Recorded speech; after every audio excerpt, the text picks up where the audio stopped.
அடிமை சங்கிலியை அறுத்தெறிந்து அறியாமை இருளை விடுத்தெறிந்து வீரநடை போடும் விருப்பம் அறிந்து விசால பார்வையுடன் வீச்சிருக்கும் எனதருமை நாட்டினர் அனைவருக்கும் என் முத்தான முதற்கண் வணக்கத்தை தெரிவித்துக் கொள்கிறேன்.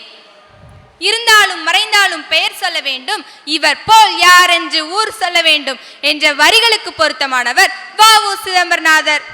தூத்துக்குடி என்றாலே பலருக்கும் நினைவில் வருவது முத்துக்கள் தான். அந்த முத்துக்களில் ஒருவராக பிறந்தவர் தான் வ.உ. சிதம்பரனார். இவர் தமிழகத்தில் உள்ள தூத்துக்குடி மாவட்டத்தில் இருக்கும் மொட்டப்பிடாரத்தில் 1872ஆம் ஆண்டு செப்டம்பர் 5ஆம் தினம் பிறந்தார். இவருடைய தந்தையின் பெயர் உலகநாதன், தாயார் பரமாயி அம்மாள்.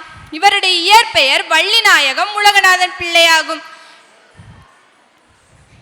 இவர் திருநெல்வேலி மாவட்டத்தின் அருகே உள்ள ஒட்டப்பிடாரத்தில் தனது பள்ளி படிப்பை நிறைவு செய்தார். அதன் பின்னர் திருச்சியில் உள்ள சட்டப்பள்ளியில் அவர் தந்தை உலகநாதன் பிள்ளையை போன்றே வழக்கறிஞரானார்.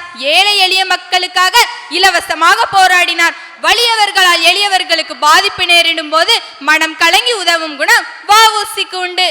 ஆங்கிலேயர்கள் இந்தியர்களை எல்லா வகையிலும் கொடுமைப்படுத்துவதை கண்டு கொதித்த ஆங்கிலேய அரசு இவர் மீது தேச துரோக குற்றம் சுமத்தி 1908ஆம் ஆண்டு சிறையில் அடைத்தது. சிறையில் இவர் செக்கிழுத்து அடிமைப்படுத்தினர். இதனாலே இவர் செக்கிழுத்த செம்மல் என்றும் அழைக்கப்படுகிறார்.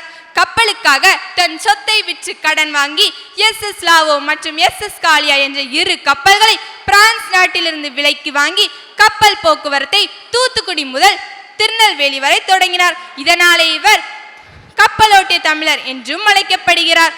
கூற்றுவனே வந்தாலும் வென்றிடுவேன் காலால் மிதித்து என்பதற்கேற்ப மிகுந்த மன வைராக்கியம் உடையவர் வ.உ.சி. அவர்கள்.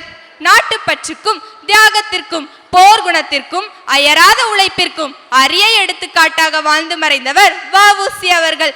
மகத்தான பேரொளி வ.உ.சியின் தியாகத்திற்கு மதிப்பு கொடுப்போம். அவரது அர்ப்பணிப்பை போற்றி புகழ்வோம். நன்றி, வணக்கம்.